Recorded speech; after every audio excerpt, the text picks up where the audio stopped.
What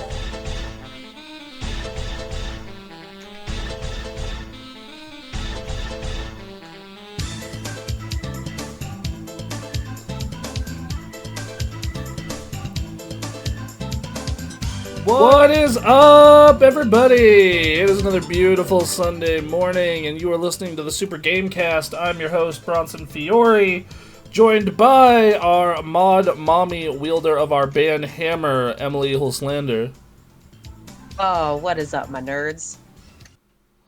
Hey, it's been another week. Another week has happened. Aaron is on his journey to Montaigne.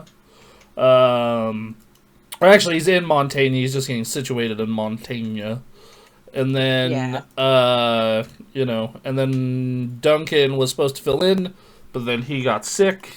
He sent me a recording of his voice, and I'm like, dude, you just rest. Don't worry about it.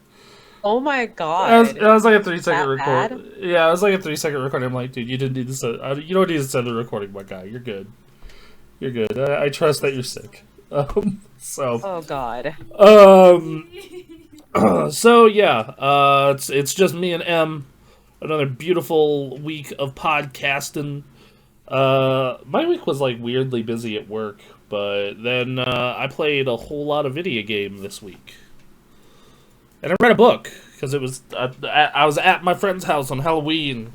I didn't want to really watch TV, and I wasn't in the mood to play my Steam Deck, so I read this lovely book, and I'll go over it later. Oh, wait. On camera, it's backwards. Play Nice, The Rise and Fall and Future of Blizzard Entertainment by Jason Schreier. Oh! Yes, this book is phenomenal. Highly recommend it. But it also kind of reminded me of something, which was, man, I miss having the energy levels of my early to mid-20s. Right. Because, like, okay. At this point. Yeah, because, like, in the book, it goes over, like, the creation of Blizzard Entertainment and the early years of Blizzard, where, like, all these dudes are in their, like, early to mid-20s and even late 20s. And I'm just, like... And it goes over, like, the crazy stuff, the crunch and stuff they did to get the games done and out and everything. And I'm like, man, I totally miss having that level of energy to be able to, like, do content creation for 12 hours straight on a Saturday. I say to pump out all of the stuff for what have you. Yeah, because like I remember back in the day when we were at the Gamer Access, like E3 for example, where like you'd be getting up at 5:30 in the morning because you wanted to beat traffic. You would drive down, work out of a Starbucks for a little bit, go cover the show floor, get out of the show floor, go do a little more work, go network, come back to the hotel, do some work, go to bed at 2 a.m. Like, you were running on, like, 4 hours of sleep every night. Like 3.5 to 4 hours of sleep every night for, like, a week. And it was awful. But, like, you had to do it because it was the big show. Yeah, it was a wild time, man. But like I miss having that level of energy. By the way, everyone, I heard your complaints about the old microphone, and we, as you can hear, probably we have a new delicious microphone. Well, it's new-ish, right? Yeah, yes, it is better. We moved away from this one because I am someone who moves during the podcast and gesticulates and whatnot, and I would sometimes drift away from it. So, like, now I'm having to get into the habit of just leaning towards it until I can shell out for a boom arm. Yeah. But, here you go. Here it is. Ta-da. I guess you couldn't hear me because I was facing the back of it. God damn it. But yeah, and because the stand broke a long time ago, it's still in a boot. It's the boot mic. Oh, the boot mic. Yeah, the boot mic recorded many a podcast episode, many a E3 recording. The boot mic. For those of you who are new, basically, Anthony, the fine folk man who just did our Frostpunk 2 review, he was setting up the mic, and the stand broke one day, and we needed a makeshift stand. And what we ended up with was a spare boot that I had, and that has been this thing's mic stand ever since. It is the boot mic. So. Anyway, hey, video game news happened this week. Oh, they sure did, bud. They sure did. Yeah, it was actually like a surprisingly mellow week, but even then it was still kind of packed. So, let me get it started here with our first story. No surprise, Firewalk Studios, the creator of Concord, has been shut down. They're not making a new Concord. They're not salvaging Concord. They are straight up being like, nah, it's done. It's done.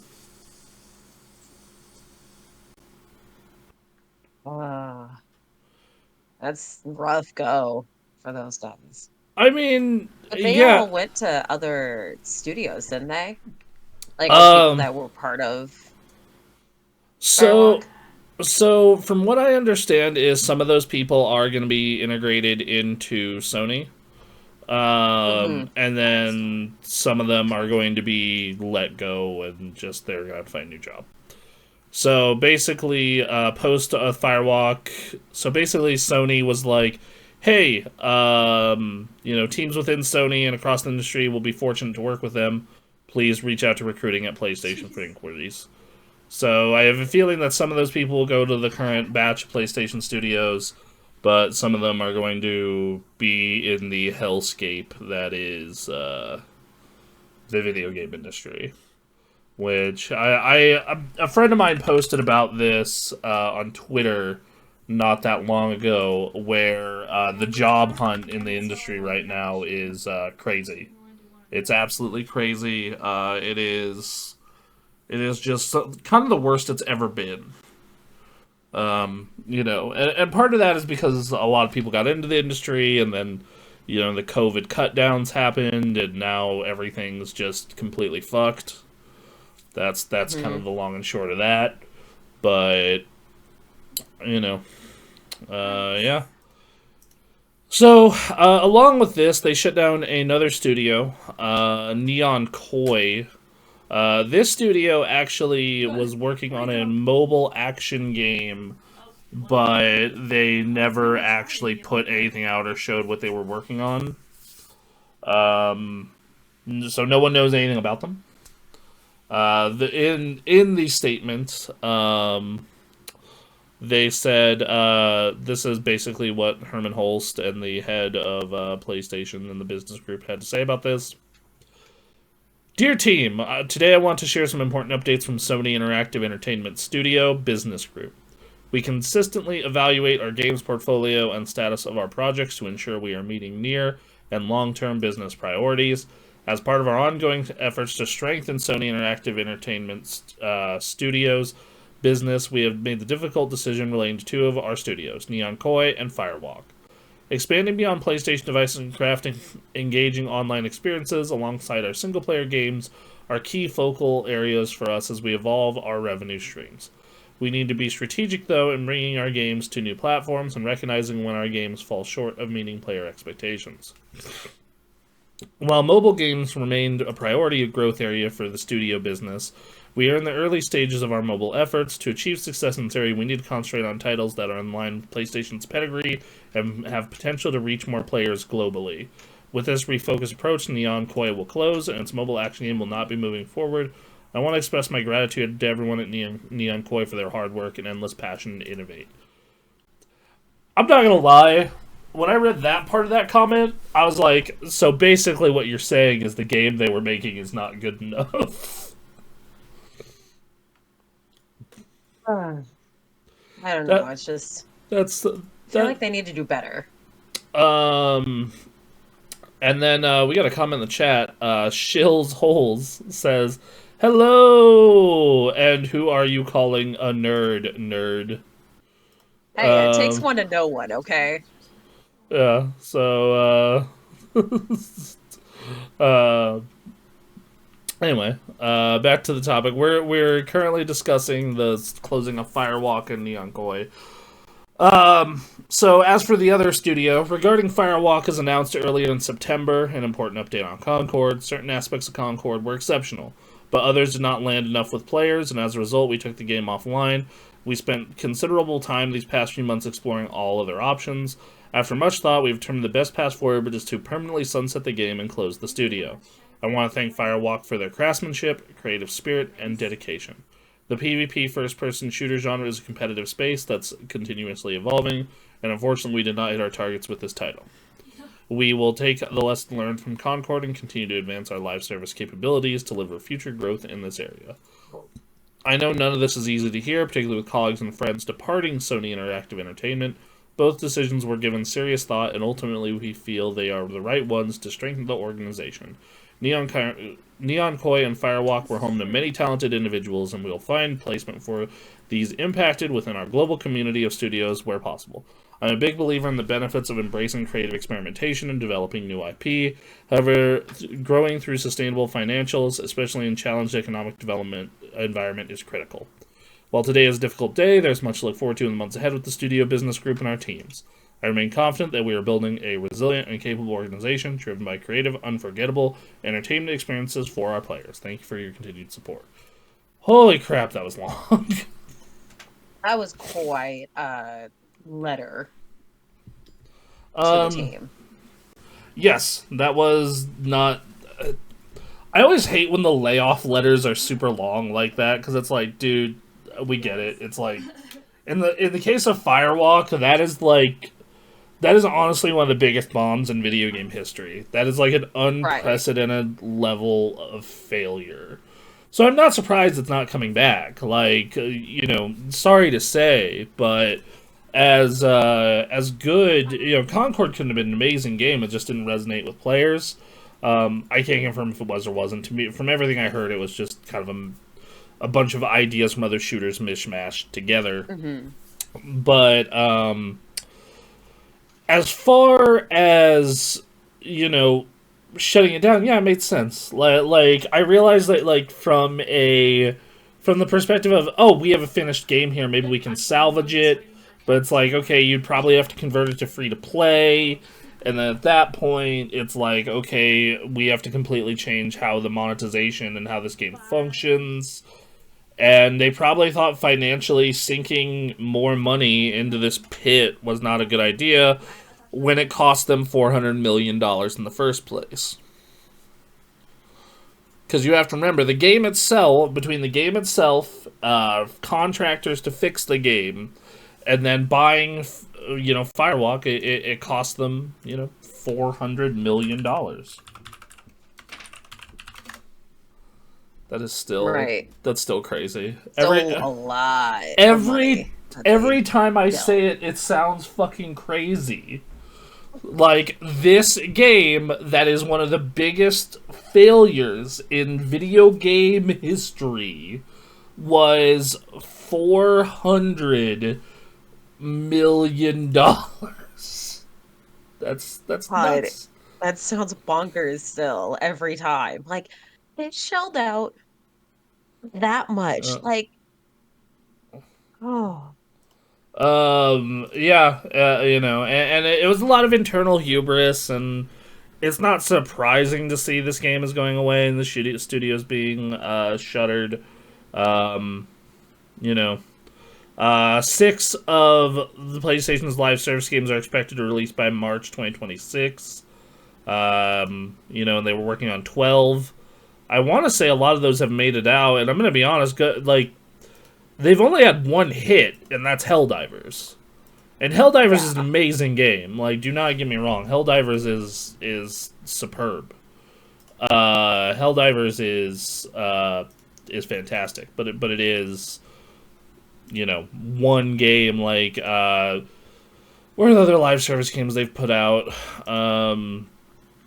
They put out Foam Stars, that didn't do well. That game... That's free to play right now, so... Yeah, that game is on its dying breath. Like, it's just not... And I get it, man. If you have a live service game hit, it is a money-printing machine. Okay? Like, when you look... So, Sony released a while ago what their most profitable games on PlayStation Network are, and it's all live service games.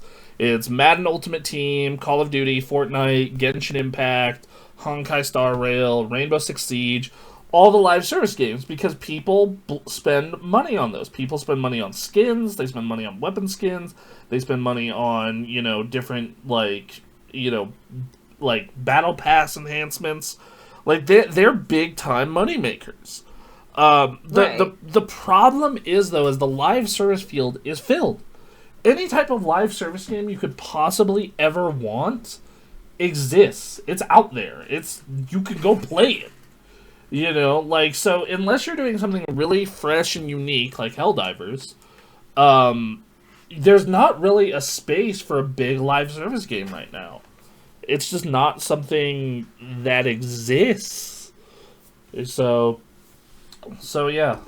No, I'm not surprised by this. I actually think that Sony should go the Nintendo route and mostly make games that are not this live service focus. This live service focus has been a failure for them, largely.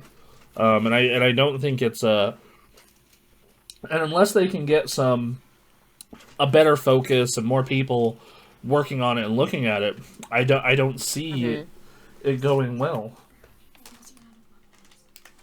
Also, unfortunately, apparently the people at the coffee store were out of muffins, so they sent me a chocolate brownie instead. Alrighty. Damn. Bummer. And they overcooked the sandwich like always. Those bastards. Every fucking time. Their coffee is, like, amazing. It's time. It's just the food is questionable. Anyway, so yeah, I'm not surprised by this. It's a bummer. It's a bummer to see more job loss. It's a bummer to see more job loss, and I think that they should still take a couple of shots at live service now and then, just because, you did get a big hit like Helldivers. But mostly I think that hey, guys, it's time to just focus on what you're good at. I realize Nintendo had a couple of live service hits. Live service, like Mario Kart got some quote new unquote tracks. emphasis, yeah. And I actually think the way Nintendo do it is smart. Make a really good game, then make some add-on content for it later. That's a far smarter way to do that. Anyway, speaking of Sony... Speaking of... Ex-PlayStation boss, Sean Layden, says platform holders must do more to restore the AA games category.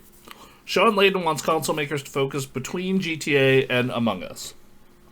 So, this is something we've talked about on the podcast in the past.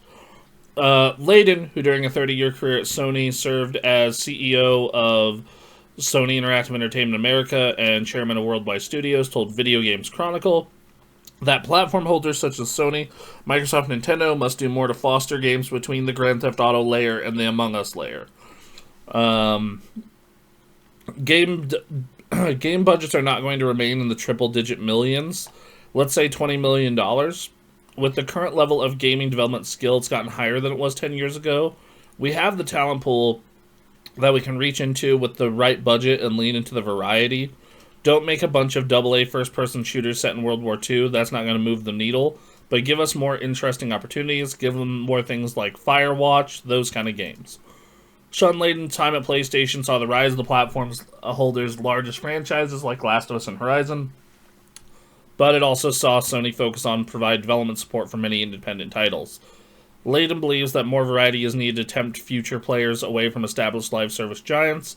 According to a report, this 60% of all playtime in 2023 was spent in games that are 6 years old or older. That's not surprising. It goes like Certainly not. It's true because, okay, what is my most played game this year? It's World of Warcraft. That game is 20 years old. You know,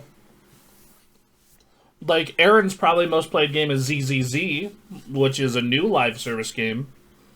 You know, but I know plenty of people who do that shit with Genshin and whatnot. So yeah, you know, it's not surprising. We're trying to get more people into playing games. Clearly, people are not playing games, and clearly people are not playing games. They're not playing games because they're not interested in what we're giving them. What we're giving them is sequels to things that they weren't interested in. I don't think that's going to get them through the door. He also discussed the industry needs to find new sources of revenue if consumers are unwilling to pay more for games. In 2020, some publishers used the move to the next generation consoles as an opportunity to increase price. While this hasn't been a universal change, most publishers have now adopted the $70 price point. When it costs $5 million to make a game, you can charge $60. When it costs $125 million to make a game, you charge $60. So that math doesn't work. You're going to end up having your costs and revenue streams at a breaking point. It's not a healthy model. But the gaming community said they don't want to pay more than $60 for a game. That led the industry in this place of, well, how do we get them to continue to spend? What is the DLC? What are the microtransactions? How do we get battle passes? How do we sell subscriptions? For some, they made good decisions around that. Others, as well as we've seen, haven't. And we've seen blowback for companies charging crazy amounts for DLC and season passes that have no benefit. I think we are running up against a wall now. If we're going to make a $150 million AAA game, you're going to have to make a sequel.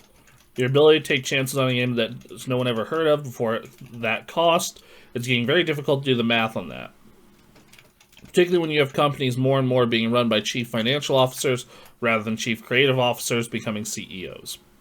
Layden also said told VGC he believes the game console arm race has plateaued. We talked about that a couple weeks ago. So yeah, and I think that he's right. I think he's right. I think that the game industry is going to have to focus more on the AA game going forward.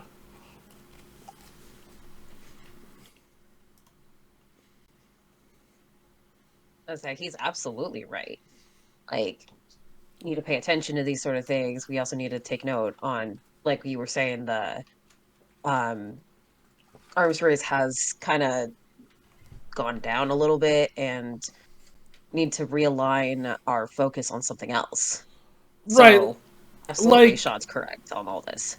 Like, you know, you look at a game like Spider-Man 2. Like, that game is 90% of studios couldn't do that.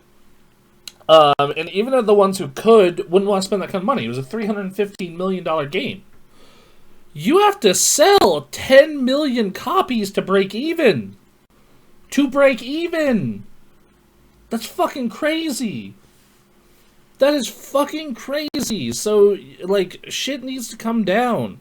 And I'm going to be real. Most players I know are happy to get a shorter game that's not as huge, that's a little more polished, you know, or to reuse assets in the same world. A perfect example of this is the Yakuza team. The new Yakuza game, half of it took place in Hawaii. And that was a new setting for them, a new island, new everything. Which was a big deal, because normally to save time and money on resources and everything, they normally do reuse locations. Like, Kamurocho has been the same in almost every Yakuza game, and they just update the graphics a little bit and age it with time. In the case of Like a Dragon, Infinite Wealth, they did the new location of Hawaii, and hey, guess what's the next new Yakuza game next year? Pirate Yakuza in Hawaii. I'm telling you right now, we're going to get a whole bunch of fucking Yakuza games where part of it is set in Hawaii. Why? Because they want to reuse those assets because it's cheaper and they can put games out faster, which I totally think they should do. Like, I think that that idea of like a smaller game like Miles Morales set in the same city with some tweaks and updated graphics and a little odds and ends here and there is fine. Like, if you want to use the same setting, but, like, put a new story in it with some new gameplay ideas, I think that's a great idea.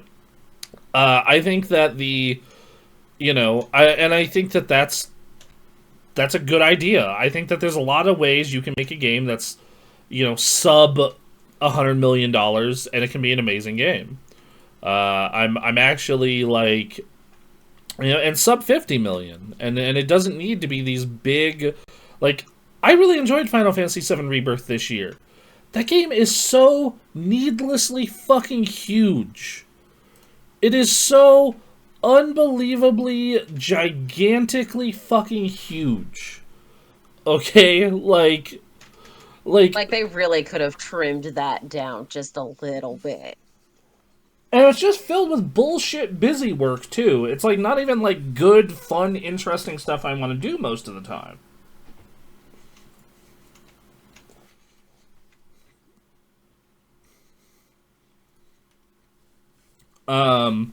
So no, go ahead. You were gonna say something. And I was just saying that they really could have done a lot. Also, interesting point of order. As of April, Spider-Man 2 sold 11 million. All right, so it finally made money. Cool.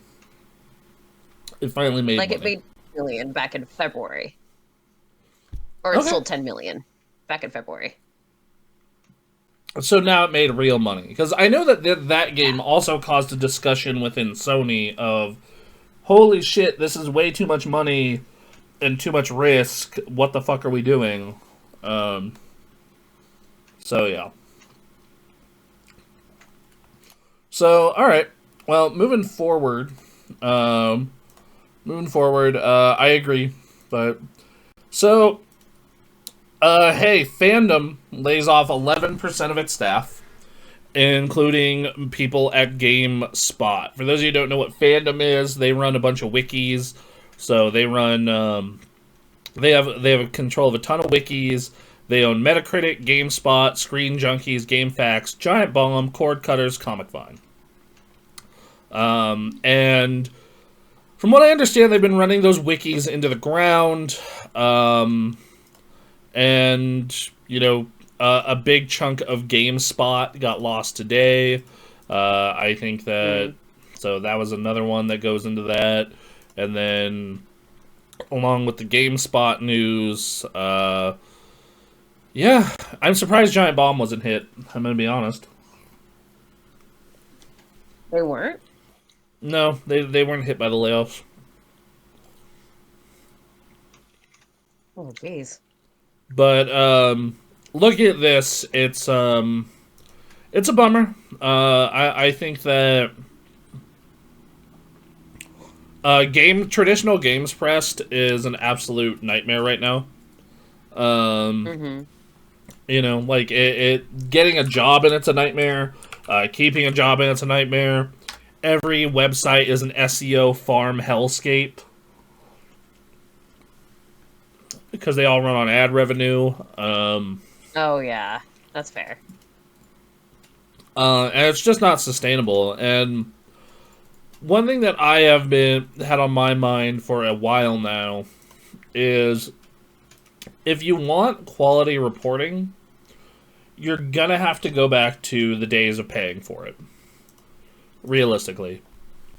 Because back when this shit was sustainable was, papers and magazines and that kind of thing.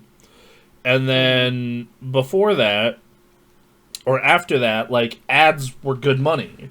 But because of the way Google handled stuff and the way Facebook handled stuff, ads are not good money anymore. You cannot, when you go on a site like Fandom, you're not going to make a profit. And then I'm honestly, like, eventually I think this is going to get shut down. And I think pieces it'll be sold off. I'm hoping that GameSpot and Giant Bomb are some of those. And not because I'm, like, interested in their current production, but more so their legacy. Because one thing that we had earlier in the year was when Game Informer got shut down, their website went down and all the content went with it. That's right. It was a dark, dark day in the gaming industry. Right, because you're losing all this history. Like, GameSpot, you have to think, has been writing reviews since 1994. Or 95. Either way, they've been writing reviews for a very, very long time.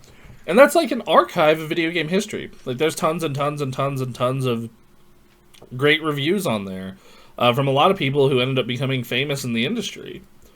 You know, and now it's just, you know, now it's like you go on GameSpot and it's, you know, it's mostly 38 video game movies in the works. How many of them will actually come out?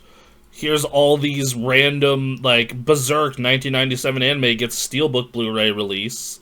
Fortnite servers are down. You know, it's just like weird random news reporting. It's, you know, they have a review section that's, you know, like, it's still there. And real funny one that made me laugh, and it kind of tells you about the state of the website. They used to have like a most anticipated games section, and it was legitimately like all stuff that had already come out. Hell? Because the site's being run on a skeleton crew. Yeah.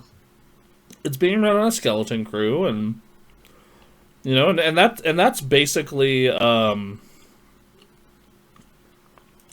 that's basically almost every one of these sites except for IGN, and even IGN's pretty thin. Yeah. Yeah. Yeah. So, yeah, and it's unfortunate. And same thing with Giant Bomb. Like, Giant Bomb, I don't go watch any of their new content. I'm not particularly a fan of what they've done to the place, but I'll go back there and watch old content all the time. There's tons of great old content on Giant Bomb. And if that were to go away into the void due to, you know, business gonna business, that would be unfortunate. It would be very unfortunate. You know, and then, you know, people have moved to getting more of their game coverage on YouTube, which I get. You know, my problem with that has always been like, okay, but like, these people are, in some cases, possibly a little on the bias side, and you really need to cross-reference what they're saying with what other people are saying, and the algorithm is trying to feed you stuff you like, so it's going to try and feed you like, oh, hey, this is similar to that other dude you liked, so it's just going to reinforce your opinion, and it creates a very dangerous rabbit hole.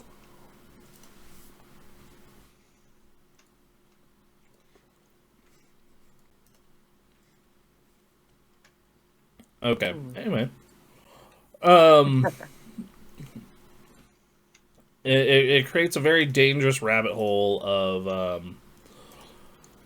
of echo chamber and just people kind of just hearing what they want to hear, and it's unfortunate. Business got a business. You said it yourself. Yeah, business got a business, and the business is not in the people industry, it's in the making money industry. But my problem with the sites like Fandom owning this stuff and the way they're managing it, hey, you know, I'm just saying, they don't seem to be making money with this route. And I think the people who are making the best content right now are not getting paid through ads. Like, you go look at Last Stand Media, and they're making money through Patreon. You know, We were having this discussion earlier. Yes, like you look with at Giant Bomb doing, or no, it was Jeff that like does Patreon. Yeah, like Jeff Gersman, he does Patreon. Nextlater, they do Patreon. Like, Jason Schreier is employed through a subscription service at Bloomberg. You know, because so if you want quality reporting, you're eventually gonna have to pay for it, or just listen to us because we're free. For now. For now. um, No, but seriously though. but yeah, the podcast will always be free. The podcast and most of our content is almost always going to be free.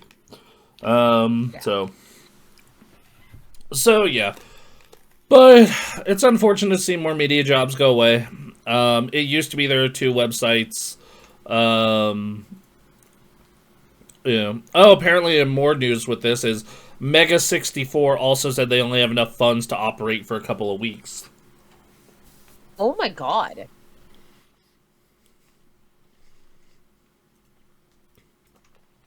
So that's another one that might be biting the dust.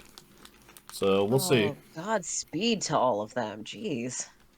All these places that like I grew up with, like Mega64 and Rooster Teeth and Giant Bomb, are either all getting gutted, or if they're not getting gutted, they're straight up dying. You know, it's unfortunate. So, yeah.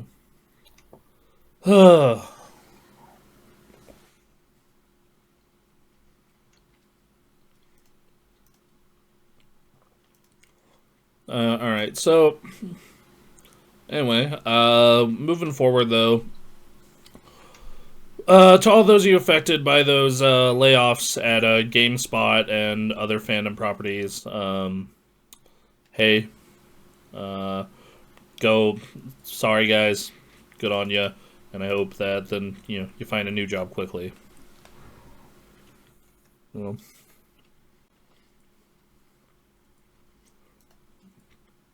Alright, speaking of business kind of business, by the way, Hasbro is moving forward with Baldur's Gate 4 plans without Larian.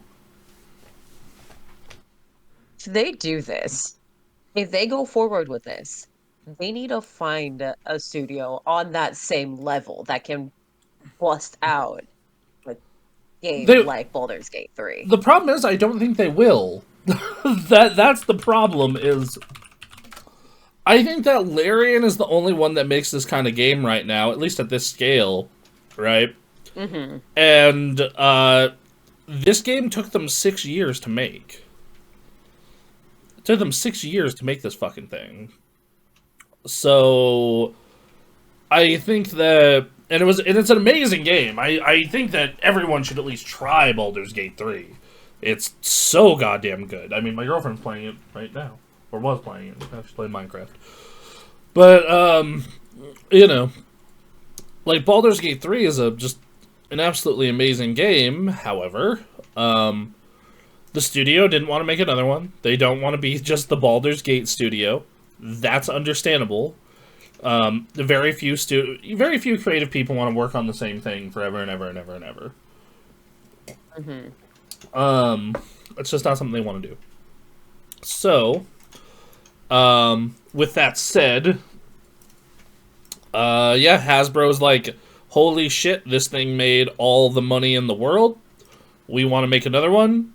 Larian doesn't want to make another one, so, they, Eugene Evans from Wizards of the Coast addressed the possibility of a new game, saying, we hope it's not another 25 years, as it was from Baldur's Gate 2 to 3.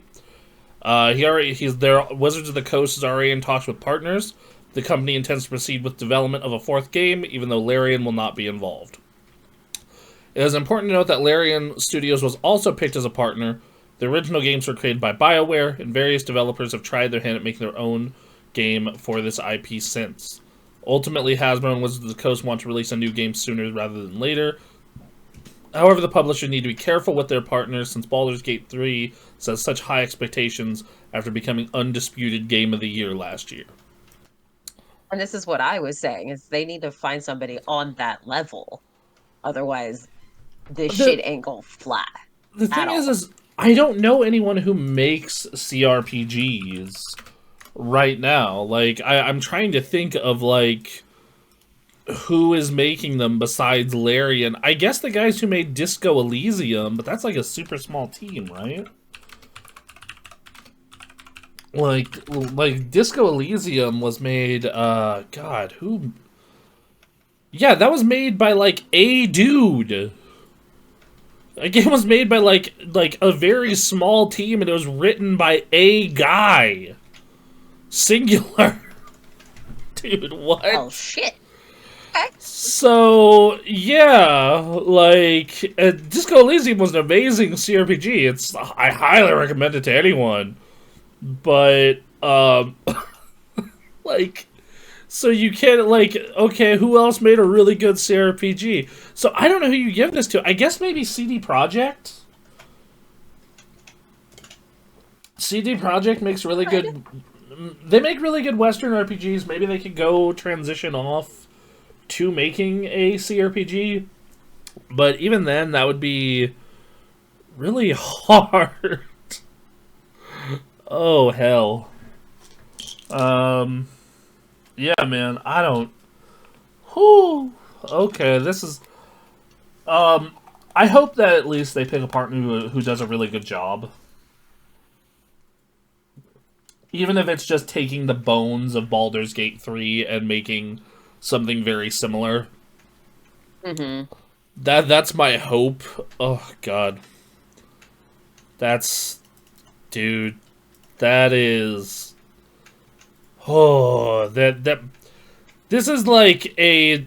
Like, the only way I can envision this going is like either it goes really well and the new studio does a good job, just not as good of a job, or they just totally shit the bed and it's a terrible game.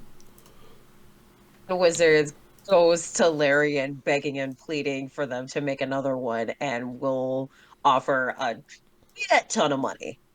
The thing is like so Larian really values its independence, and I appreciate that. They've said multiple times they don't want to be owned by anyone. They very much are happy with what they're doing, etc., etc. Like they, Mm-hmm. and yeah, it makes sense. They are, they're a great studio, and being independent is probably one of the best things for a studio like Larian. The bad part is you're always worried about the money, and that's the thing Yeah. when you get in bed with a publisher, it does not matter who the publisher is. Um, like the money part is always kind of fucking scary. Like that at the end of the day, that's the money part is always a bit scary, and it's always a bit sketch. So that's why you get in bed with a publisher. And the problem there, though, is the publisher starts to exert some level of creative control. And sometimes they go too far, but in Larian's case, they mostly were able to do what the hell they wanted. I cannot believe Larian. So I went on the Larian website during this, and they still have the collector's edition of Baldur's Gate 3 for sale. You can still buy it. Do they really? Yeah. It's after shipping and everything, it's $100, and you get this big bookcase, soundtrack, game itself. It's on every platform too, PS5 included. So, yep. Oh shit. I may have to get it now. Have you played that game yet? Played a little bit of it for my Xbox because my one of my friends got it for me for Christmas one year. Oh yeah, you should absolutely play more of that. I should too. I'm only in Act 2 on my main save. But like, goddamn, that game is good. That is a really good game. I think my girlfriend... That game's only been out for, like, 12 months... Or no, 14 months, and my girlfriend has, like, almost 500 hours in it. It's Sounds actually... like one of my friends. They have 5 runs of Baldur's Gate 3. They're oh, on dude, their 5th run right now. dude, no, they because of the stuff they keep adding and things of that nature, like, Wooly said it perfectly. Hey, player, how many Baldur's Gate 3 playthroughs do you have in your heart? And the thing is like, I look at my Steam friends list, right? I have someone on here who has 1,137 hours in this game. What the fuck? That game has only been out a year and 2 months, and they have 1,137 hours. That is nuts, dude. That is so crazy. I think I actually might be on the... Yeah, I have actually... Aaron has the lowest hour count on my friends list out of people I talk to on a good amount, with 10. I'm also fairly low with 24. But yeah, no, like, Anthony's done 2 playthroughs. He has 163 hours. No, it's one of those games where you can drop big hours into hours and hours and hours and hours on end and not get tired of it. Yeah, y'all should go play Baldur's Gate 3 if you haven't. Anyway, so that's Hasbro. Good luck. I hope they find a good developer. So, next up is, hey, PlayStation's Wolverine creative director is leaving. They're leaving. They're going to go somewhere else. Namely, they're going to go be the lead guy on Perfect Dark for Xbox. I mean, good on them. So, Brian Horton was named as creative director of Sony's Wolverine game in 2021, but has been off the project since the summer. The game is now being held by Marcus Smith, a rep for Sony. Mark Daly will serve as the new game director soon. Smith and Daly are a former new duo for Wolverine. They previously held a creative director and game director roles on Ratchet & Clank Rift Apart. Yeah, that was a pretty dope game. It was a pretty dope game, so... There you go. And then for Horton, who previously worked as creative director on Miles Morales, has already found a new gig. He is the new creative director of Xbox-published Perfect Dark, the new shooter being developed by The Initiative and Crystal Dynamics. I think this says more about the state of Perfect Dark than it does the state of Wolverine. I think Wolverine is probably... Wolverine is fine, and Perfect Dark is going to shit? I don't think Perfect Dark is going to shit. I think Perfect Dark has been in a rough spot for a while. We finally got to see it, like, let's look at the timeline for Perfect Dark, right? The timeline for Perfect Dark, the new one, not the one that came out in the year 2000, they revealed that, and I want to say 2018-ish. Yeah, like they showed the teaser. They showed the teaser trailer in 2020. They said it's a reboot of Perfect Dark. They did that big, trailer, and then they said it's going to be the first project by The Initiative, the 4A studio, as they're calling it, from Microsoft. Oh, yeah. And then they but then they brought in Crystal Dynamics to help. And then in 2021, that's when that happened. Then in June of 2023, it was still in pre-production, 2 to 3 years away from release. Progress on the game installed in 2022. Development restarted under Unreal 5 to make it more productive. And then it was reported that the Coalition was helping due to their Unreal Engine expertise. And then now Brian Horton is the lead guy on this. And the thing is they showed it at E3. They finally showed it, and it did look good. It did look good. We'll pull up some footage of that now. We finally got to see a gameplay reveal, which was great. But, man, this game started development, let's give them the benefit of the doubt and say 2019. This game started development in 2019, and it's still probably 2 or 3 years from, actually coming out. Yeah. At least. Yeah. And it looks great. The footage they have shown in this demo, of a spy game is really awesome. I don't think there are a lot of games like this. I've played some of the new Call of Duty this week, and I was playing the campaign, and I think it was really cool that I think it was really cool what they were doing with like the spy stuff. So having like a whole game based around spy stuff like this is awesome. I think this is a cool premise. I think Perfect Dark is a great franchise. I have loved both of those games.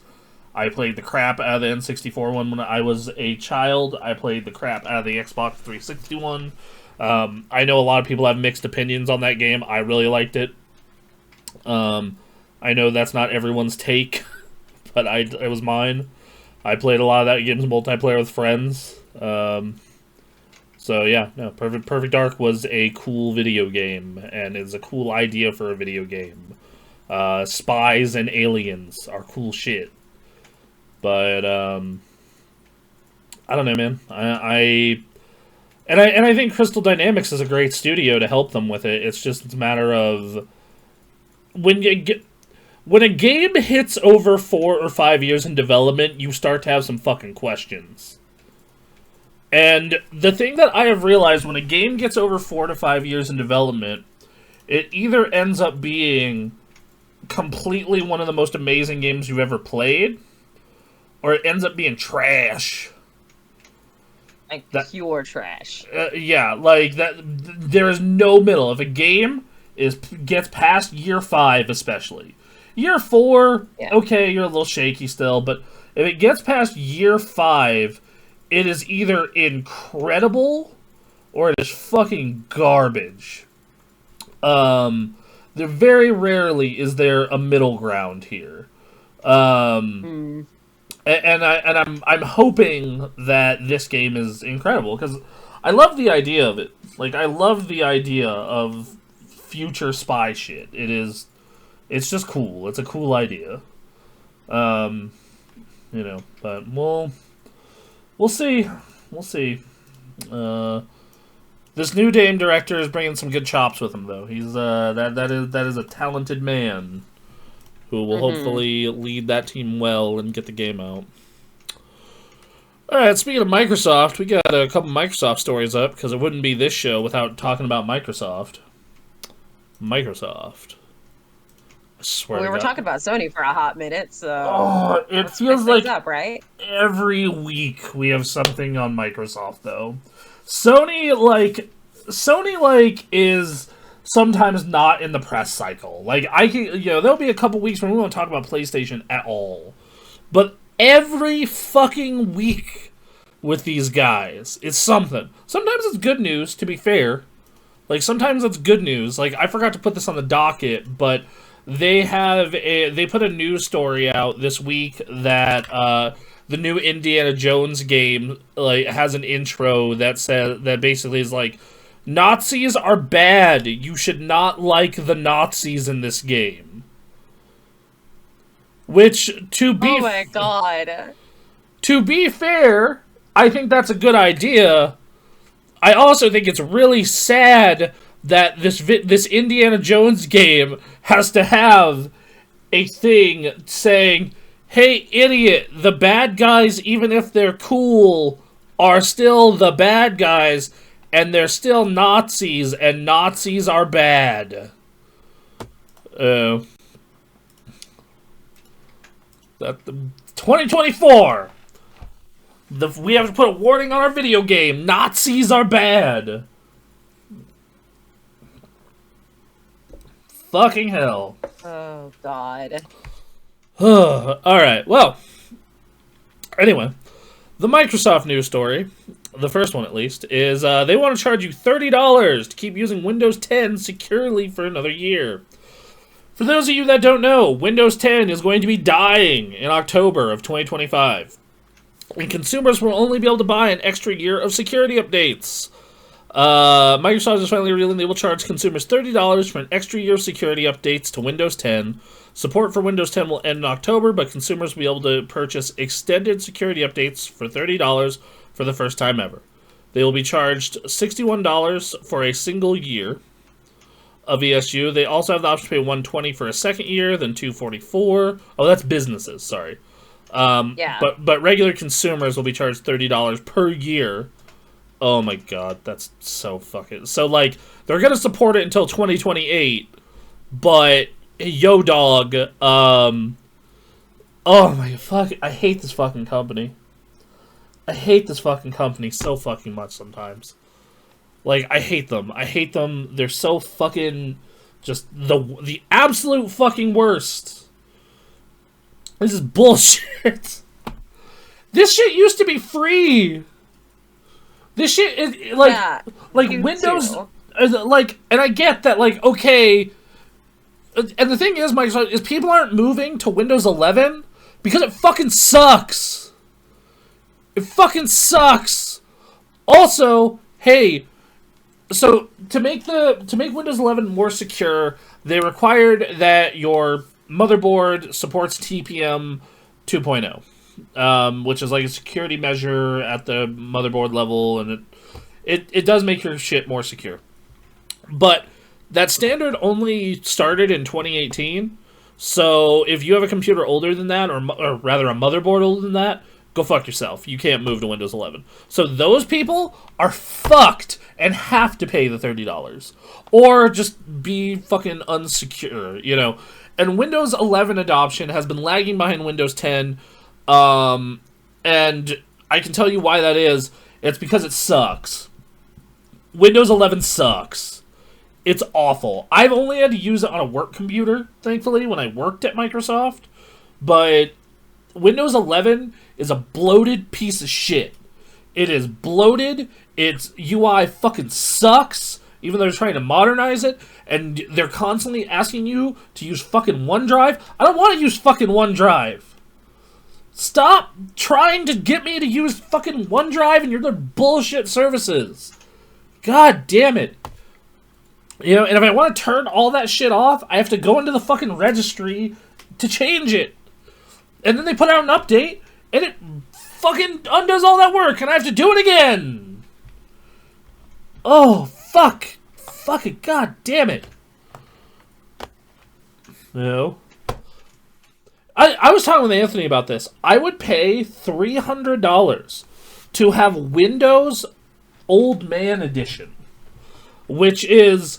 It is just a version of Windows that looks and runs like Windows 7, gives me the options of Windows 7 where I actually, like, am not harassed by bullshit all the time, and doesn't give me ads in my goddamn start menu. I am willing to pay for this, Microsoft, just as I'm tired. I'm fucking tired. Okay? You motherfuckers. And hey, guess what? So Windows 11 adoption has been lagging behind Windows 10 in recent years, but people have been starting to upgrade. I'm going to tell you why people are starting to upgrade. It's because they bought a new fucking laptop or a new desktop, and it's a lot easier to buy a copy of Windows 11 than it is to go buy a copy of Windows 10. That's it. That's why. Okay? They didn't want to make this fucking choice. They weren't like, hoo-hoo, I can't wait to move to Windows 11. It's like, well, I guess this is the new Windows, and it's what I have. Fucking goddamn it. Okay, anyway. Briefly, in August, it became the most popular OS for PC gaming on Steam, before dropping back behind Windows 10 in September. It's likely that Windows 10 usage will continue to remain strong in 2025 and beyond. After originally saying it was done with major updates to Windows 10 in 2023, they switched up the approach earlier this year, because of how strong the usage has been. The software giant took an unusual step, reopening its beta program for Windows 10 users in June to test new features and improvements to the OS that is supposed to be ending its support.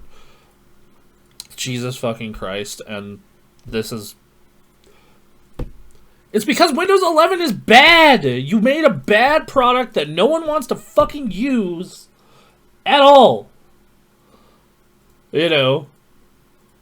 That's why. When I heard this news, I was like sitting there going like, my first thought wasn't, oh, I guess I gotta upgrade to Windows 11, better get it over now. It was, man, how viable is running everything I do on Linux?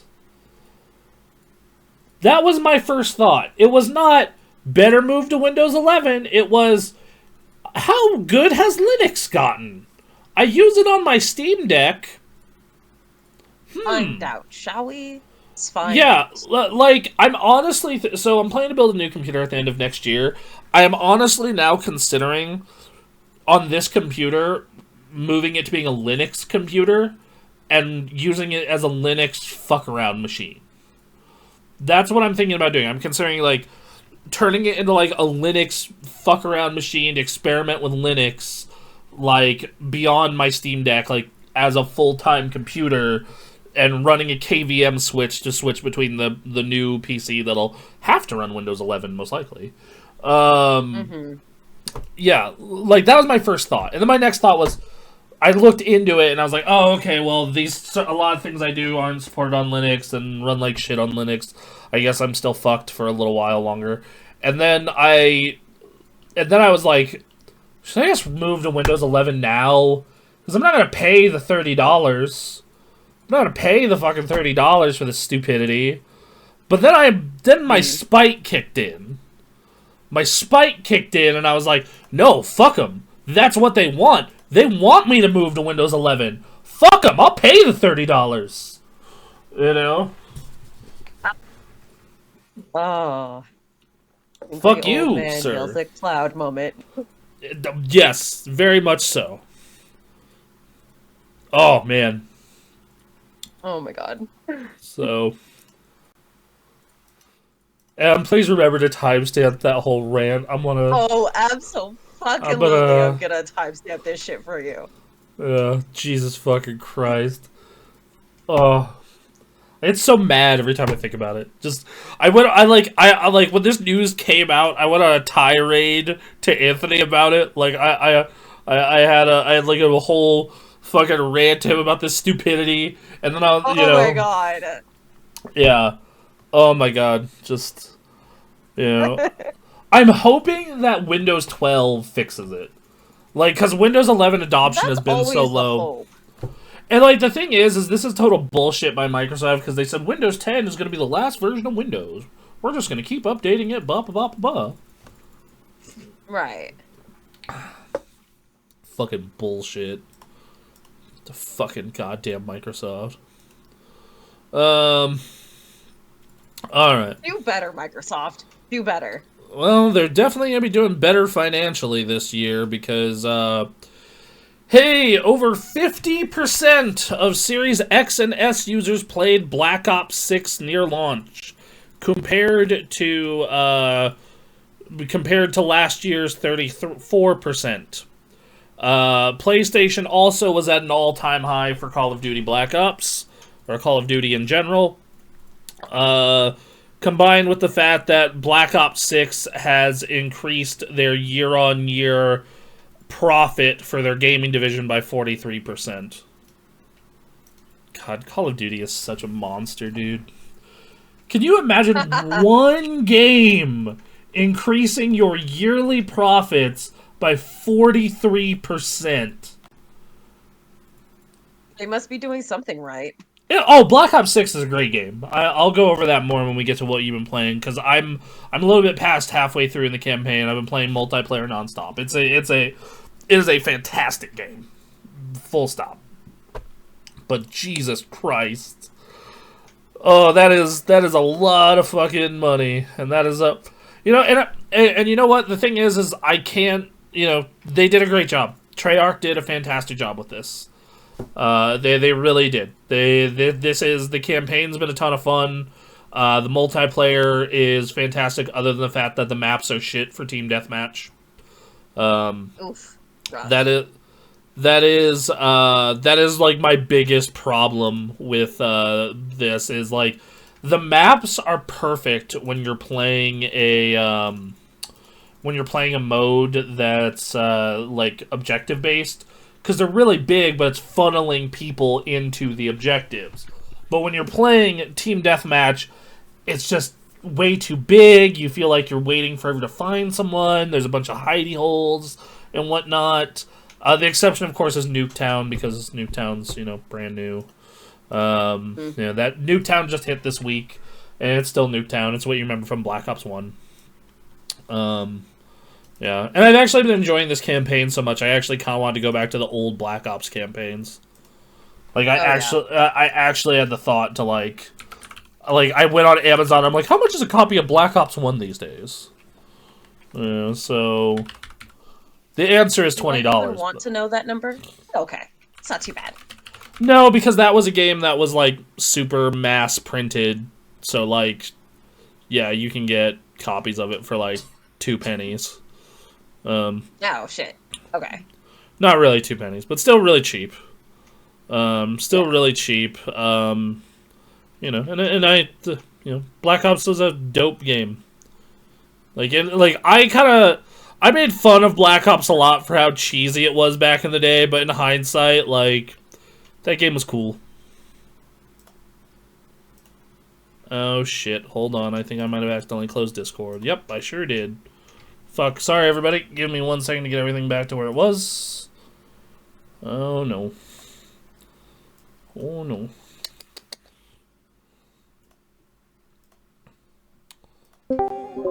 Hi there. Technical difficulties, everybody. While we are taking this pause, I will be right back. Okay, Emily will be right back. I'm gonna fill the air. Talking about Black Ops 1.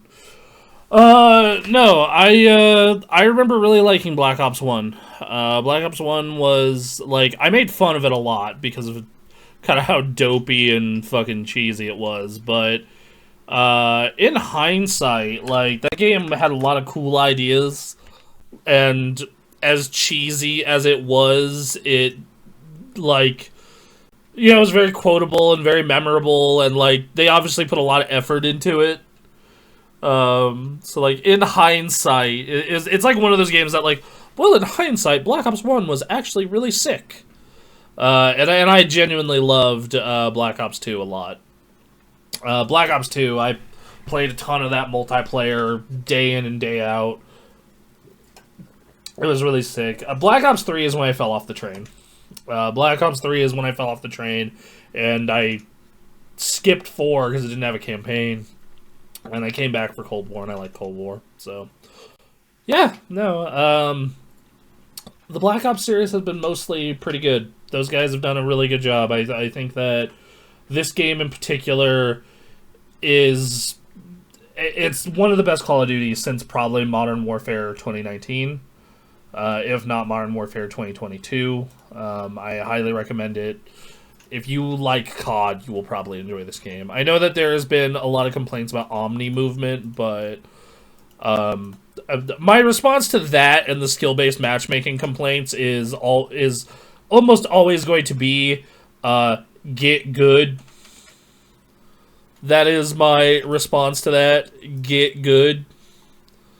You know, like, if you don't want to get owned, get good. That's the solution here. Yeah. I feel like that's the solution for everybody when it comes to anything like shooters or anything like that, is just get good, bruh. Get good. Any competitive game or challenging game, get good. That's the answer. Get good. Anyway, anywho's a what's it. That's the Call of Duty news. We'll talk more about it and what we've been playing, because it's one of 2 video games I played this week, so. Next up is, hey, Nintendo! Nintendo and their trend of continuing to announce anything and everything besides the Switch 2. You know, a couple weeks ago, they put out an alarm clock. A couple weeks, you know, earlier this week, they put out the Nintendo Online Store Mature Only N64 Games app. Now today, or not, well, when they put this out, so a couple days ago, they launched Nintendo Music. Nintendo Music, everybody. So, what Nintendo Music is, if you somehow missed this news story during the week, was Nintendo is launching a new music app that allows Nintendo Switch Online users to listen to soundtracks from Nintendo titles. You have to be a Nintendo Switch Online member to use it. And it basically acts as a Spotify, or an Apple Music, but for just Nintendo music. And they have a pretty good amount of the library. They're missing some stuff, and they obviously don't have third party stuff. But yeah, that's basically it. So what it is, it's yo dog. Do you want? And I downloaded it because I have a Nintendo Switch Online membership. I have one, and I looked into it, and I'm not gonna lie, I did find some of it pretty funny. Like, you can, and the thing that's nice is they actually do have this feature where sometimes video game music is kind of short, like a song is only 1 minute or 2 minutes. So they've they've made it so you can extend those songs to be like as long as you want them to be. So you can have like, so let's say you're a fan of the Wii Shop music, like I am. You can extend the length of the Wii Shop music to be up to an hour long.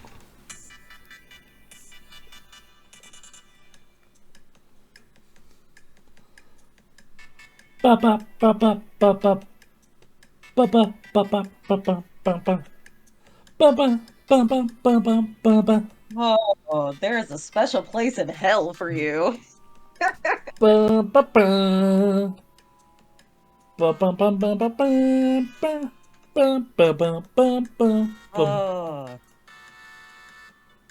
Oh my god. Oh my god. I gotta say, shout out to NVIDIA Broadcast for filtering out most of that. Lord. Okay, so... but yeah, I think it's a cool, like... Nintendo has some of the best music in video game history. But being able to listen to... But you couldn't listen to it on Spotify or iTunes or any of that stuff outside of covers. So it is kind of nice to have this if you are a Nintendo fan and sub to the online service. But I'm gonna be real, I would rather just have Nintendo put all this shit on Spotify. But, ex-Nintendo employees said, like, Nintendo really hates working with other companies. Especially in the entertainment business. So they're like, nah, we're just gonna post our own thing. So, okay. Yep. That's that. Damn. I'm just happy they got the Wii Shop music. That's all I want.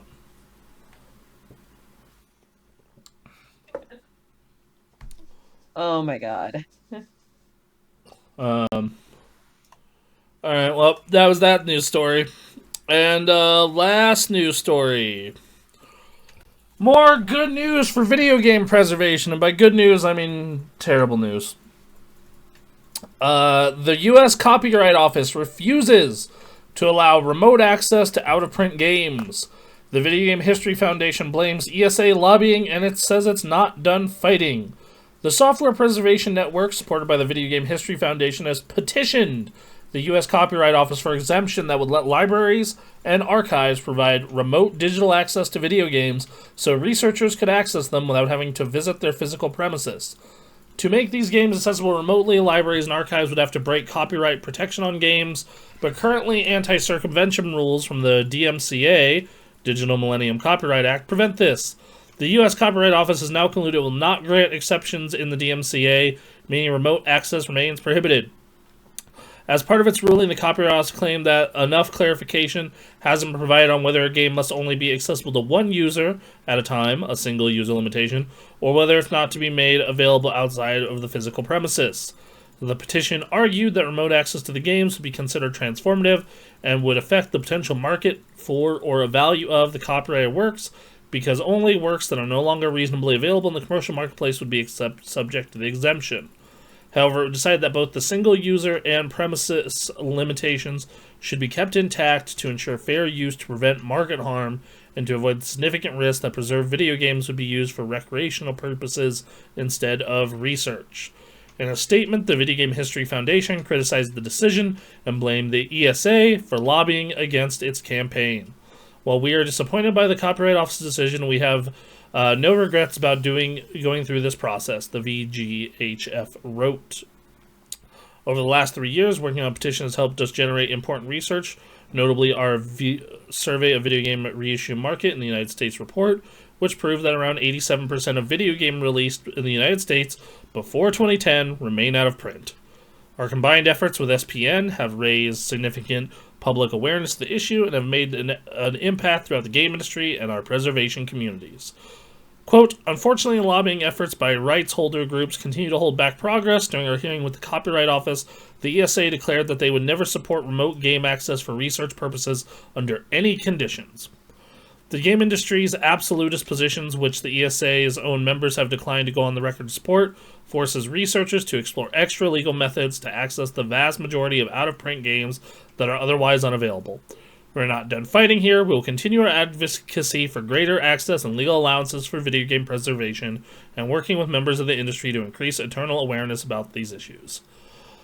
Whew! Okay, so, with that said, yeah, this is horrible. I think that if you are someone working at a university or college and you are doing research on video games or the history of games, you should be able to access those games easily and freely, even if they're out of print, remotely or otherwise.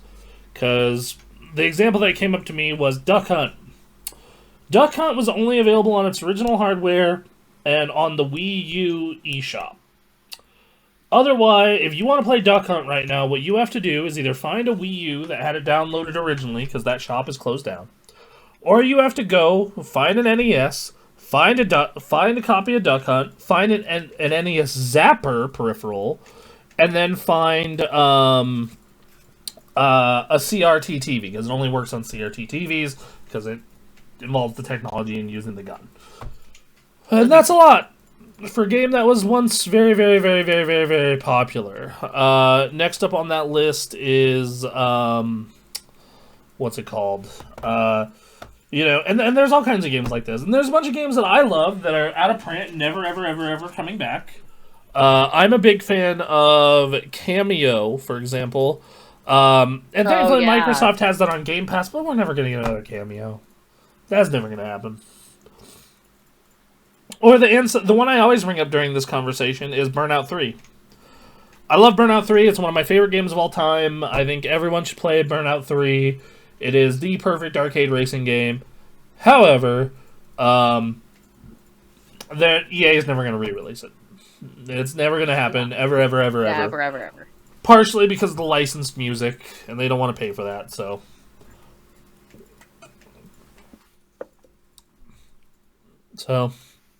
Yep. That's unfortunate. That is unfortunate. I think that the preservation of video games in all forms is getting harder and harder.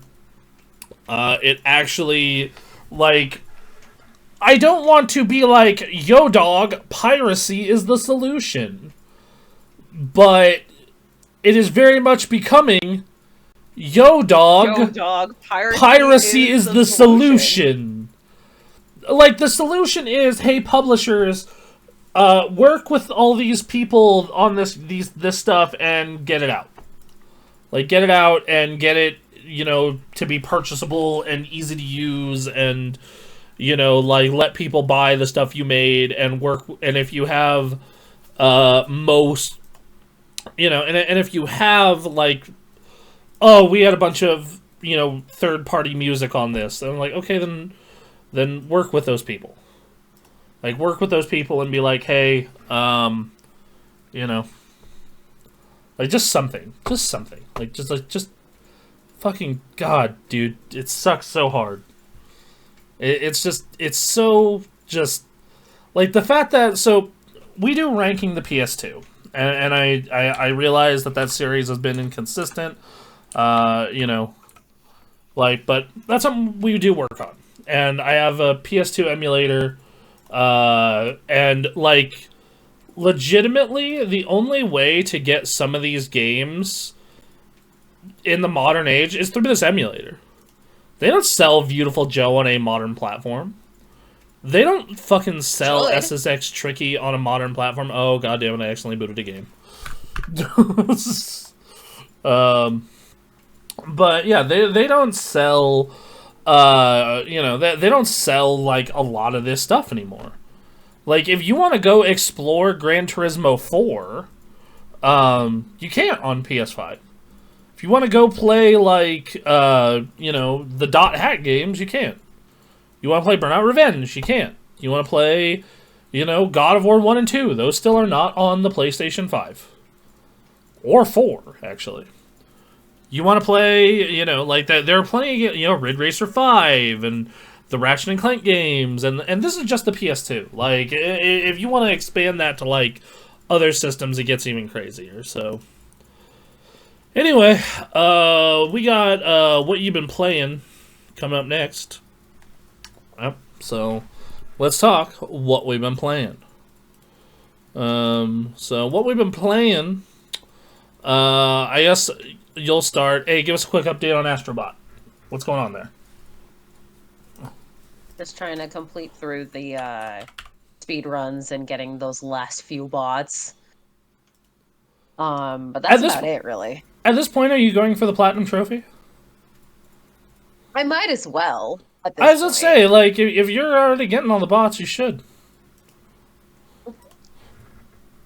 Yeah.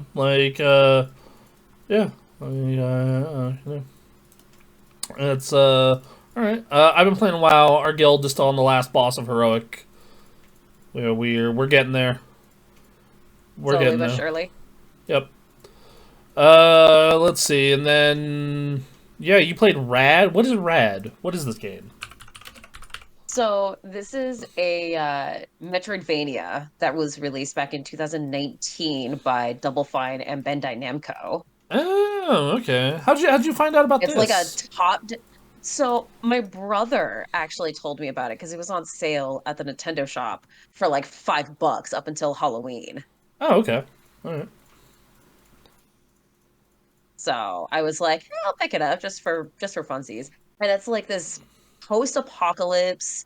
Every time you do certain things, you mutate more and more and more. It's kind of like a little bit of horror, but in the Double Fine side of things. Huh. So it's fun. It's fun. I just started playing it last night, though, so I'm probably like half an hour to an hour in. Okay. Right on. I know it says Double Fine. I'm surprised they didn't promote this at all. Probably one of those, like, indie type of things. Like, not on the same level as Psychonauts or Brutal Legend or anything like that. Alright, yeah. Like, it was developed by them, but it was published by Bandai Namco. Alright, sounds good. You said it's a top-down Metroidvania? How does that function? That's fucking weird. Like, the camera's up here, and you're, like, walking around instead of... Right, I understand that, but most of the time Metroidvania is like a side-scroller, so I'm kind of curious. Yeah. Alright, well... okay, so... Alright, well that's rad. You liking it? Is it a good Metroidvania? So far it is, yeah. It says here that, looking at it, it's reviewed fairly positively on Steam. And it's a roguelike. That's interesting. What are the roguelike elements? There's a little bit of combat and a lot of exploration. Right, but a roguelite is like run, start over. Like, so what is the element there? Yeah. Yeah, like, after you deplete all 3 of your lives, or however many you have, you instantly come back and start a new character. Okay, so it's a roguelike. Got it. Okay, cool. Yeah. Alright. Alright, well, that game seems interesting. Do you got anything else you want to say about it? Not at the moment, no. We'll probably play more later and come back next week with it. Okay. Alright, well, next up on my docket is, Yo Dog, I played a lot of Black Ops 6 this week. I got about halfway done. I was gonna say, tell us more about multiplayer on COD. That multiplayer is really, really good. Like, it is exceptionally good. However, yeah, the maps are not great overall. Like, they got like they're good. Like I said earlier, for objective game types. Like for objective games, they're like perfect. But for but for the what's it called?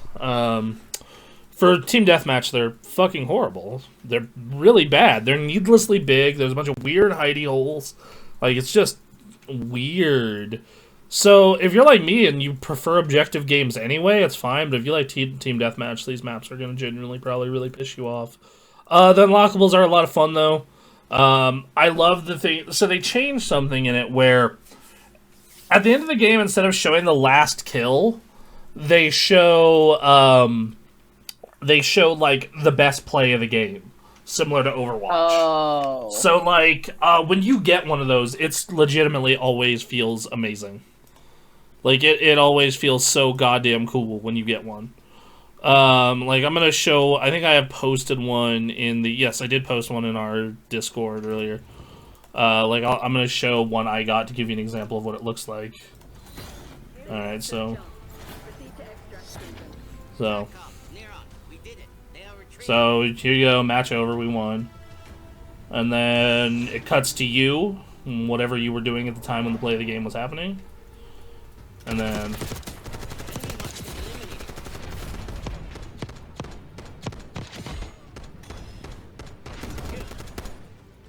And then it shows the winner's circle.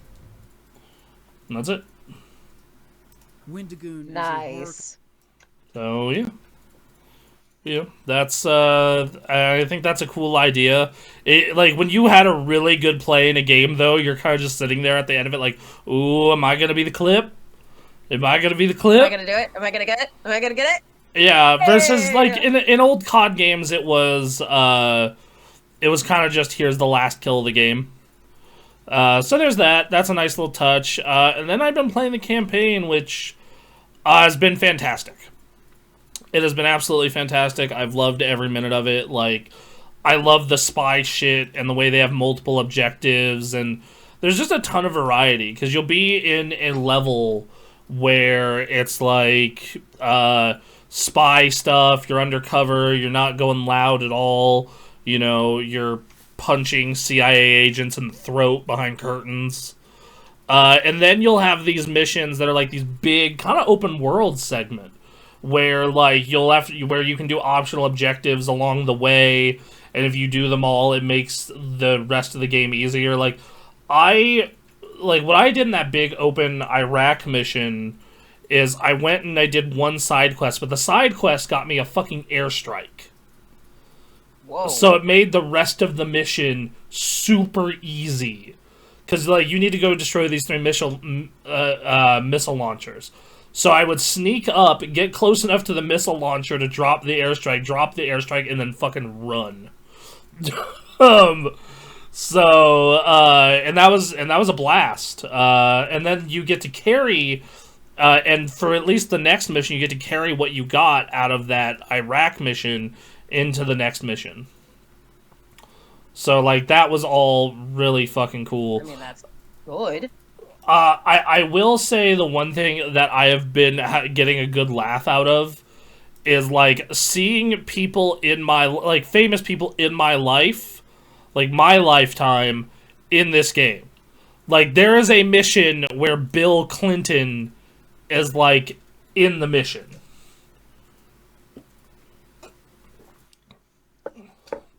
Okay. Like, okay, that... I really need to play this now. Yes, like, there is a mission where you are invading Saddam Hussein's palace. Like, and, like, there are, like, there are, like, paintings of, yeah. Yeah, so, yeah, man, it's wild. Oh, man. So, yeah. Welcome to COD.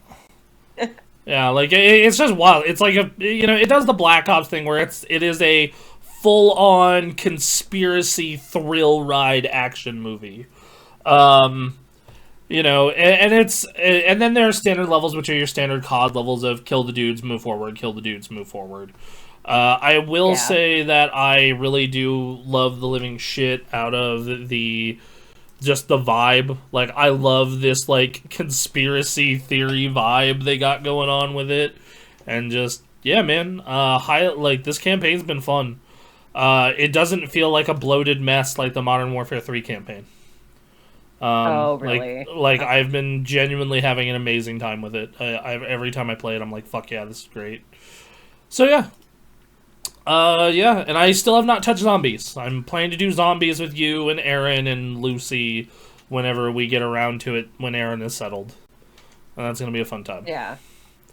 So, Which yeah. hopefully will be sometime this month. That's the plan. It'll probably be, the week leading into the holiday or the week during the holiday is my guess. Yep. Yep. So, yep. So, yeah. Yep. Alright, well, and that's basically all I played this week. Oh, but I did read something. I did read that book I told you Yes. about. Yes, tell us more about this book Play, that you read. play nice. So, this game is basically the entire history of Blizzard Entertainment, where they've been, where they are today. And I'm on page like 55 out of 300 or so, or 360. And yeah, I've been loving it. I've been absolutely loving it. If you're someone who wants to know the ins and outs and like the full behind the scenes of Blizzard Entertainment, like, this book is a must read so far from what I've experienced. It also, like I said earlier, it made me yearn for my early 20s when I was filled with energy and could do all this crazy shit. Yeah.